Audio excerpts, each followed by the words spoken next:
finally here. The long-awaited Apollo RFN. Let's get into it. 74 volt, 35 amp hour, 12.5 kilowatt, peak power, 5 kilowatt nominal power, and it's got a 19-inch wheel in the front, 18-inch wheel in the back with some nice meats on it. Tires on this are really nice. The stance on the bike is really impressive. The looks of the bike is just phenomenal. I think they hit a home run with the looks of the bike. There's the swing arm. It's heavy duty, extended. I mean, you could fit a plethora of tires in that swing arm. The rear shock is a KKE, branded by Apollo.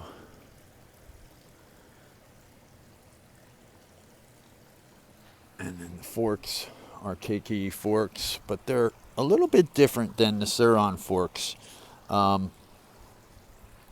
There is fat. I don't know the actual girth of them, but they're fatter than the Sur-Ron forks. So they're the size of like the Dorados or the factory forks. That's the size of them. It's powered by a single stage transmission, which is amazing since there's no belt to brake, no gearbox to get wet, and comes with a 13 or 11 tooth sprocket that is bolted on, not circlipped on, or one of those circlips that has the bolts in it. It's done the right way. It's actually bolted to the shaft, so there's no noise coming from it. That sprocket doesn't move, unlike the Talaria, where we all know that was a little issue. It comes with a 58 tooth rear sprocket on a 420 chain.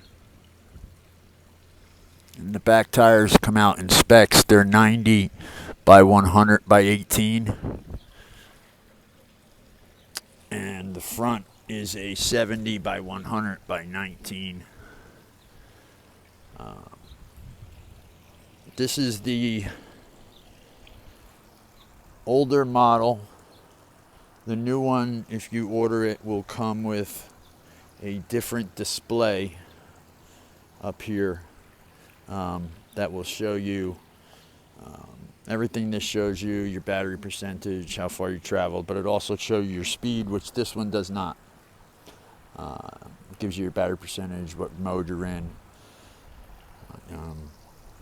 and how far you've traveled. Another great thing about this bike is it's got 4 modes. You got turtle, you got or tortoise, rabbit, then you got a turbo button right here. That is an actual turbo button. It's called rocket mode. It'll give you a 9-second burst of 350 amp out of the controller and 12.5 kilowatt out of the motor. Now, from what I've heard, they're talking to the manufacturer, there is a way to have it burst for 60 seconds. You have to have your controller flashed, and then they'll be able to give you the 60-second. There's, in the manual, it says 10 minutes. So I don't understand what that exactly means, 10 minute at 12.5. So I think that's what it's saying. Max you could do is 10 minutes on 12.5. So there is a way to totally unlock the 12.5 kilowatts on this bike. I'm just not exactly sure how to do it as of yet, but someone's going to figure it out. It's just a matter of time. Another difference on this than the Sur-Ron is the brakes and how they are hard lined in. They got a metal connection and a hard line, unlike the Sur-Ron or Talaria, which has a like plastic line. This is a real like motorcycle hydraulic line, though smaller, but it definitely is a real line, which is nice to see. It's nice to see. It's got a super long kickstand, and a rubber stopper here, so you don't hear any noise with the kickstand bouncing around. And we have a couple other amazing little features to this bike that I find really neat, especially living here in Las Vegas and it's hot when you want to go for a ride and you don't want to take a backpack. This bike, if you go here, you unscrew this wing nut.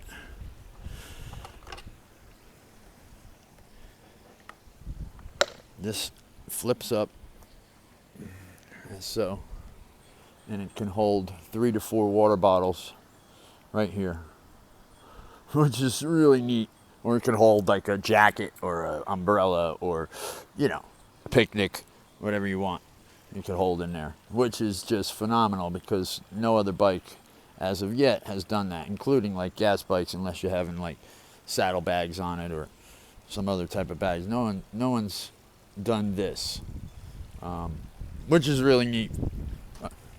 Apollo, good job.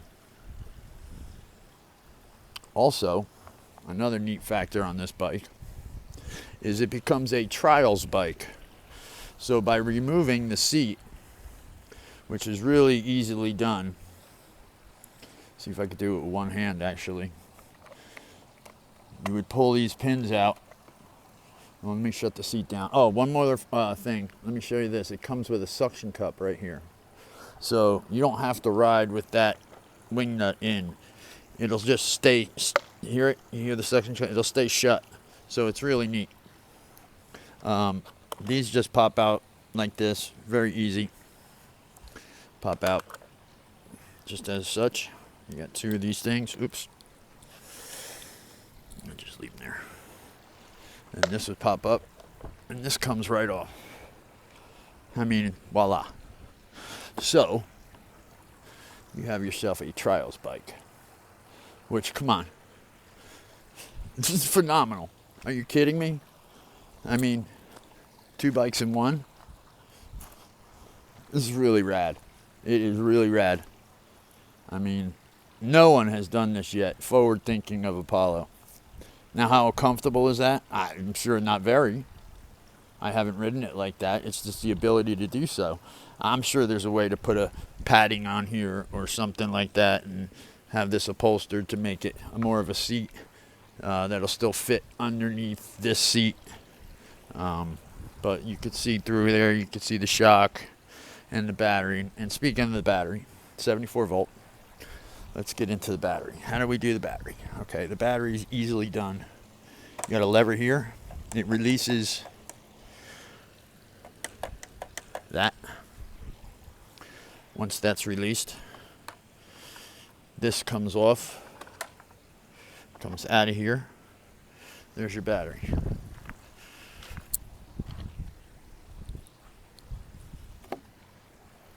All right, and then you would just, it says to, on this one, standard mode is to unclip this battery connection first and then unclip the communication port. That's the way it says to do it.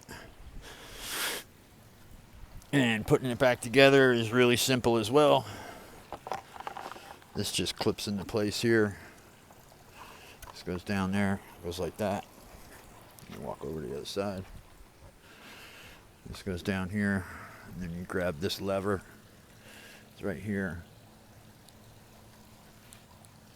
And you just push this in place. Just like that. Interesting design, but the battery doesn't move. It's in there. It's in there good. This is just another way to hold that front end of the battery down, but it's clipped in there really tight. It doesn't budge, it doesn't move. So they did a really good job with the locking mechanism on the battery.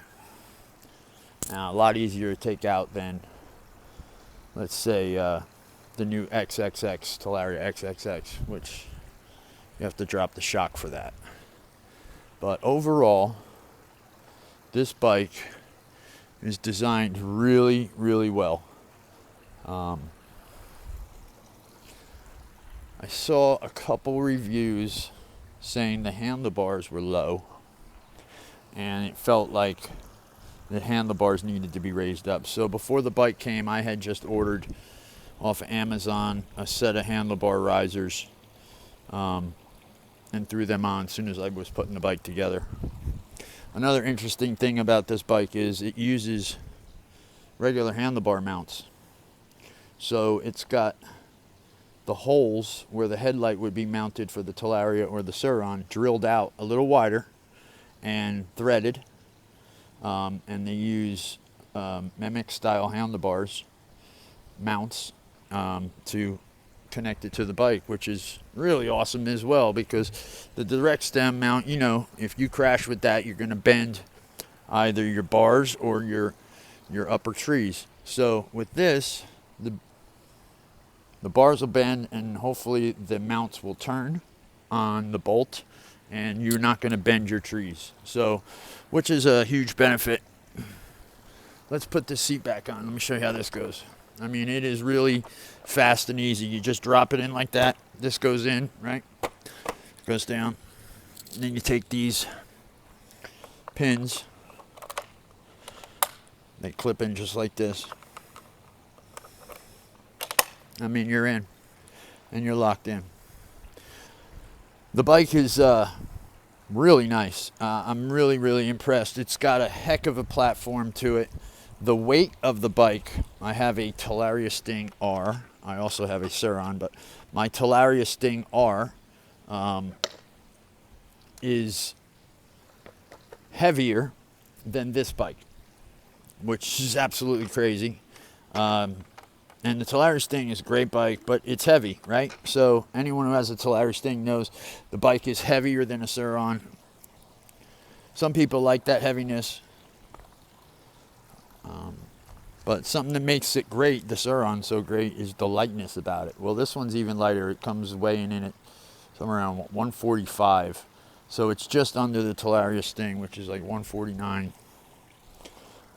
And that's with a 74 volt battery. Another great thing about this 74 volt battery is you're able to just, if you wanted to, upgrade the controller. So since it's already a 74 volt battery, it'll take what you could dish it out.